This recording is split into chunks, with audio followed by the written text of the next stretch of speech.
children are the future? What was he doing the Tide Pod challenge? I love children. This isn't without its reasons. They are the next generation to do whatever it is they will do on this planet. So it's important that they are influenced to make the right decisions in the upcoming decades. But in some aspects, I feel like people are going backwards in their motive. Which brings us to today's subject, Gacha Life. Gacha Life, without a doubt, is the worst game designed for children by a long shot, and nothing really comes close. It's a fantastic example of what a fandom can end up doing to your title. It is a terrible game, whether if it's the gameplay, its community, the purpose of it, and good God, the fandom. Gacha Life. Gacha Life. Now, in case it wasn't obvious enough, this video is going to contain some nasties that lie underneath this game for minors. We'll be diving into topics such as gambling, randoms, lore, and whatever this is. With all the memes that I'll be putting in this video aside, this is going to be a very serious video diving into topics. So if you're sensitive to that, I highly recommend clicking off the video. Right, are all the people that clicked off gone? Okay, let's get into this.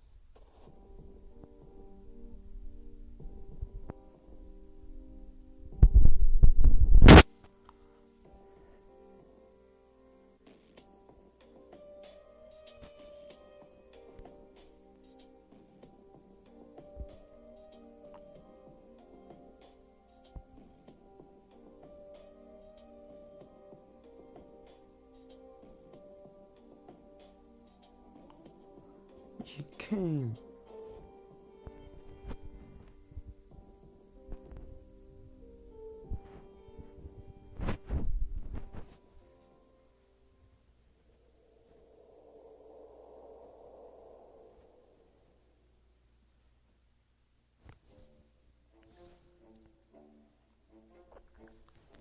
Now, before we even dissect the community and explore the various topics of eating, what in the hell even is this game? Well, at its absolute core, it's a game about customizing characters and playing/using them to create your own story. A roleplay, essentially.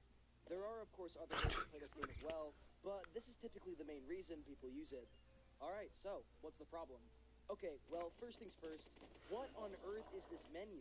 Why are there so many buttons? Who is this? What is that? The navigation in this game from menu to menu is just horrible. I know a lot of modern game titles also have this issue with just overly complex menus and settings, but this game was designed for minors. So do you think a more simplified layout would help them learn about the game more smoothly? But I guess not. Once you get past the menu though, it has a lot of features you'd expect from a kid's game. A collection of short, simple minigames, the role-playing feature, and a sanitized kid-friendly theme revolving around most characters. Most characters. Hamburger. Actually, wait, no. Not even the game gets all that right. Because this game wouldn't be a proper children's title without loot boxes.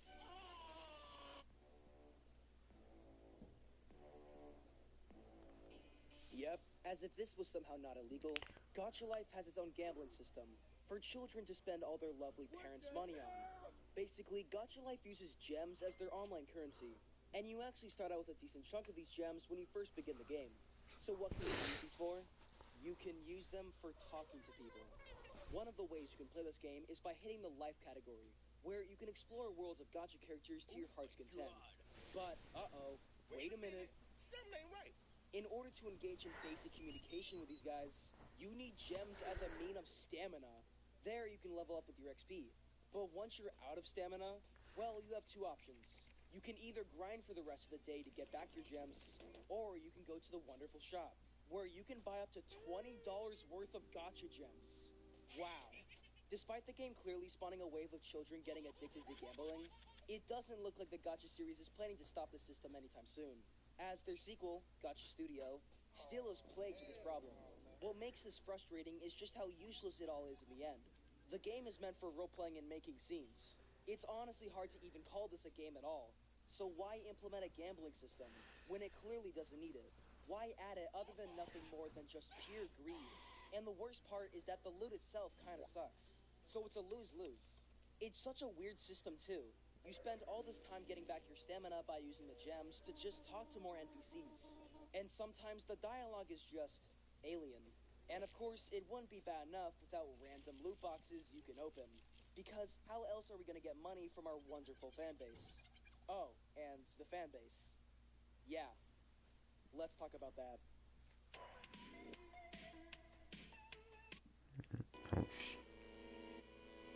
What the fuck is this shit? I'll kill myself.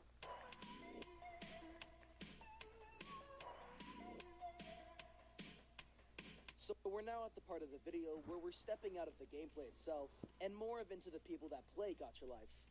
So the fan base of Gacha Life is a bit, strange and obsessive. What the fuck? And predatory. I don't think I've ever seen a fandom more ravenous than Gacha Life. It is truly all the bad parts of a fandom into one. And that's it. Children, weird OCs, fanships, sexual fantasies, and old men. Yeah, old men. If there's a children's game, there's gonna be someone much older preying on these children. And to be honest, I don't even think that's the worst part if you believe me. Easily the worst part about the fandom is just how accessible it is. Now you might be watching this and thinking to yourself, Mr. Sournail, you are cherry-picking these examples and the fandom is not that bad. Okay, fair enough. It's not all about fantasies, 1% of the time. Typically with any game, you have to search quite hard in order to find the most insane people of a fandom. Here, all I have to do is search Gacha Life, and this is my first result. The moment you look up Gacha Life, you are already in the fandom. So what exactly is the content of most Gacha Life videos? Well, the first thing you'll probably see are stolen TikTok compilations with extremely predatory thumbnails. Content which is never actually seen in the video. Most of the content inside, you'll get weird kissing scenes, love stories, guns, and... oh, and of course, there's the occasional just painfully unfunny joke. Oh, brother, this guy stinks! Typically, a lot of this content will fall under this category called memes. No, not the comedic memes. It's called animation memes, and it typically has characters either bob their head up and down to random music, or have themselves be put in some pretty dark settings. Or both. Actually, tell you what, you know what those eyes remind me of? Hang on, wait. Give me a second. I mean, can you even spot the difference? And easily the weirdest part about this content is that it's extremely popular. There is a demand and market for this kind of stuff. For reference, my most popular video I've made is the Sloney Tubby's Broken Masterpiece one, ranking in at around 2 million views. A 44-minute video that took me 3 months to complete, on an editing software that wasn't even designed for those kind of videos, on a 64GB iPad, while also not being monetized at the time, making it purely for fun. And even when the video was done, after all that chaos editing it, it would take me another 10 months for it to just get 10,000 views, before it finally popped off in March of 2022. This YouTuber here makes a 16-minute Gacha Life video, and in the span of 3 years, gets 37 million views. What the And fuck? what exactly is the content?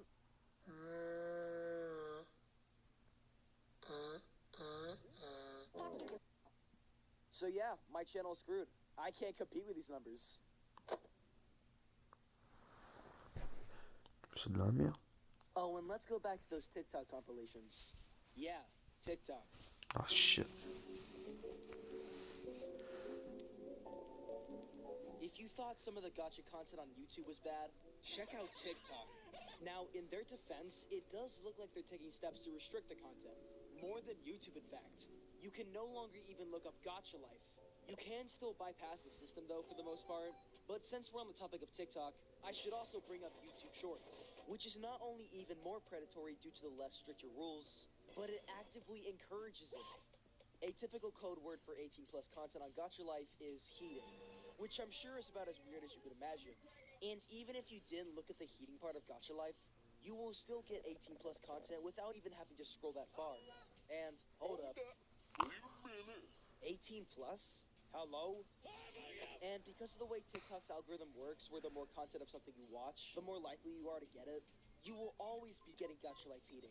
YouTube Shorts breeds this kind of content and breeds viewers who enjoy this content, who in all likelihood are literally babies.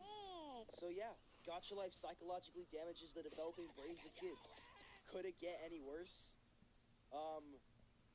Yeah. Fuck.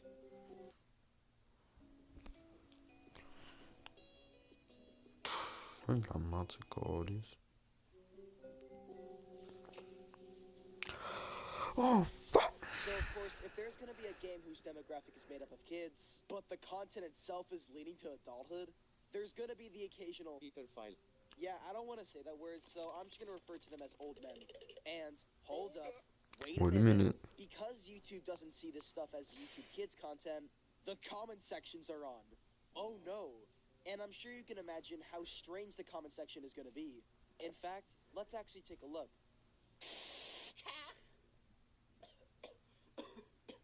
The first one, she really thought she was a baddie. When the girl left her toys on the ground and then the mother slapped her, then I was like, how could you slap your child? But I still like to keep it a 5 up. Melon. The third one is racing! Oh, I'm so slow. Why is the black girl the bad guy? Like, kids watch this. This is a bad example to kids. Welcome my... Hola. Hello, abusive mother. Why so shocked with the transgender son? Like, what did you want? So other than kill her, like you were shocking her, like, hey, I love you. Oh, if your mom is dead, I'm sorry for your loss.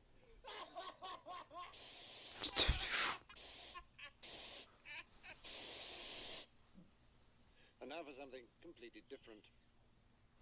Thankfully, YouTube has been attempting to tackle these huge issues on their platform, but it's just not good enough at the moment. You can still get away with so much. And honestly, a lot of the videos are rewarded for their sketchy content. I can't believe I have to say this, but TikTok has better restriction guidelines than YouTube at the moment. At least when it comes to gacha life heating. And even if the YouTube guidelines were far stricter to avoid these issues, what's stopping these old men from just going to YouTube Shorts, which practically promotes this kind of behavior? And even if there wasn't pedophilia, even if there wasn't 18+ content on a children's game, the gacha life community has built up quite a reputation of being extremely toxic. Imagine the FNAF fandom at its peak in 2014 to 2016, but on LSD, steroids, while also having 12 heart attacks all at the same time. And that's the gacha life comment section. And yes, I understand gacha life specifically is not unique to this problem, but it's definitely the worst fandom I've seen in quite a while, and nothing really compares. If there's a lesson that you should take from this, it's that gacha life is not safe for work and not safe for kids.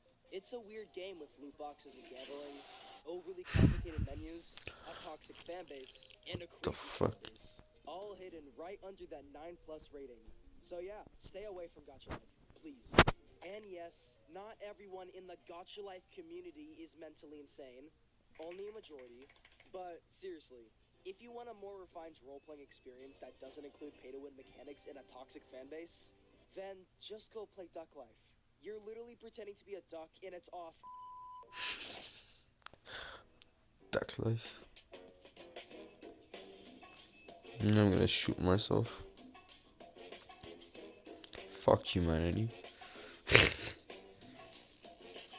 Merde.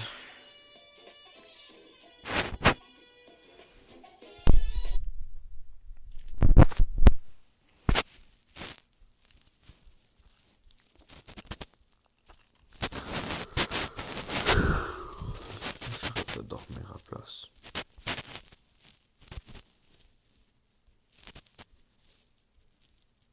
Mais non.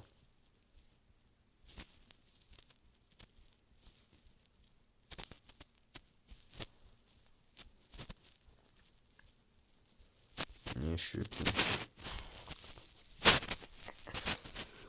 Putain merde, je suis devenu fou. Ouais.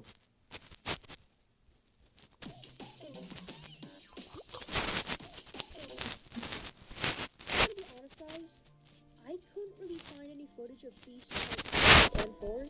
I I tried to talk to the director, Daphne Tomato, to see if there was any footage that he has of part 3 and 4. But he doesn't really give me a straight answer, so I don't really know. So since I won't be able to analyze part 3 and 4, I'm going to be talking about another film, The Cabin. The Cabin is a short film produced by a YouTuber named Terror, who is also one of Daphne Tomato's friends. Now, as far as I know, there is only 2 parts to this film, and there will probably not be a part 3. Now, because Terror is friends with Daphne Tomato and they both make short films, it is possible that The Cabin may be connected to the Feast story.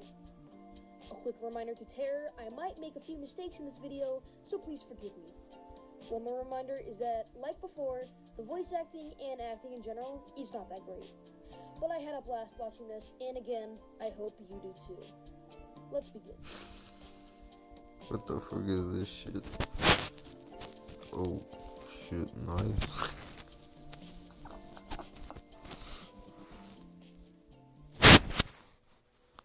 Cabin Part 1 was made on September 16th of 2018, 3 months before Feast was even made. The video starts off with a car driving in a forest. After the intro, the characters are introduced. They explain that they are going camping. Some of them love it, some of them hate it. I don't want to go to camp. I love camping. Fuck you. I think we'll be fine. Everyone, shut up. You now know what I mean when I say the characters have bad voice acting. Just ignore it and just try and pretend as if they're really weird kids, like me. This next clip shows someone, or well, something, watching the 4 people. Try to remember this clip of this man because we will see him in the future later on. Now, before we go to the next clip, we don't really know who is who since they never introduced themselves. So instead, I'm going to give them their own names. The man holding the camera is most likely Terror, so we'll call him Terror. So, the names are Terror, Tony, William, and Bob. Try to remember the names if you can. Finally, after a long walk, they arrive at the cabin. As soon as they enter it, Terror starts complaining like a little There's nothing to do. But in this next shot, William says that he has been once living in this cabin for 5 years and that he's gonna go walking. Whatever, man. I've been here for the last 5 years, so I know that there's 3 after that. So bye. However, the rest of the people want to come too, so eventually they all just walk together in the forest. Hold on, I'm coming too. Fine, you can come follow me. Wait, I want to come too. Wait, what'd you say? Wait, I want to come too. Okay. Ryan, do you want to come too? Yeah. Let's go then. After some time passes, they seem to have discovered a kind of wooden wall. They break it open and reveal that there is a tree house that has been there for God knows how long. Now, in this next shot, they decided to do a montage of what they were doing, but they chose very poor choice of music, so I'm gonna post-edit and replace it with better music.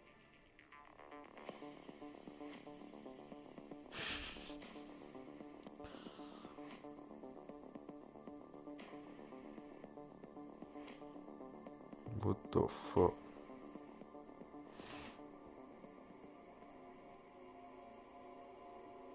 After the montage ends, Tony, William, Bob, and Terror all agree that they should probably be going home now.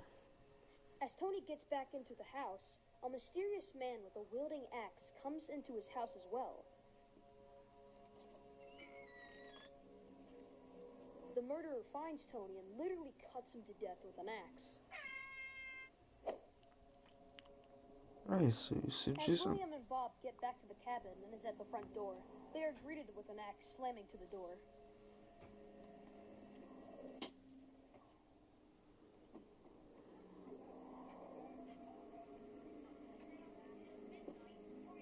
Now William and Bob are left to hiding behind a wall. When William decides to take a risk and goes outside, he gets shot in the chest with an arrow.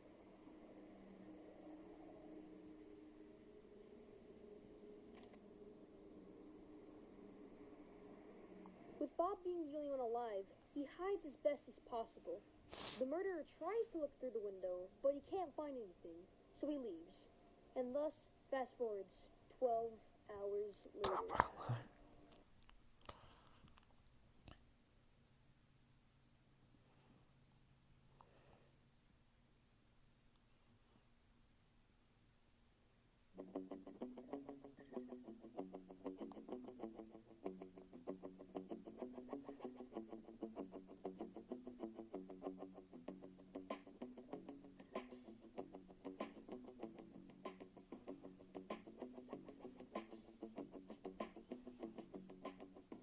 Bob feels safe, he tries to get into the boat, only to find out that it doesn't even have any power.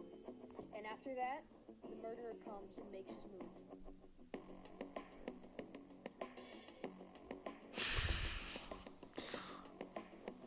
You chill.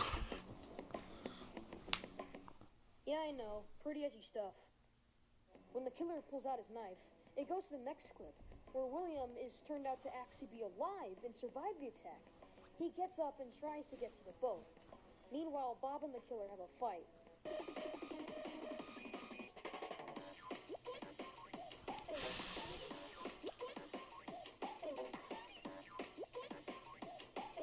But in the end, the killer wins, cutting Bob's throat. William comes a little too late and also has a fight with the killer, only to reveal that the killer was actually Terry the whole time. Not even any sort of hesitation, William kills Terry, concluding Cabin Part 1. Bruh.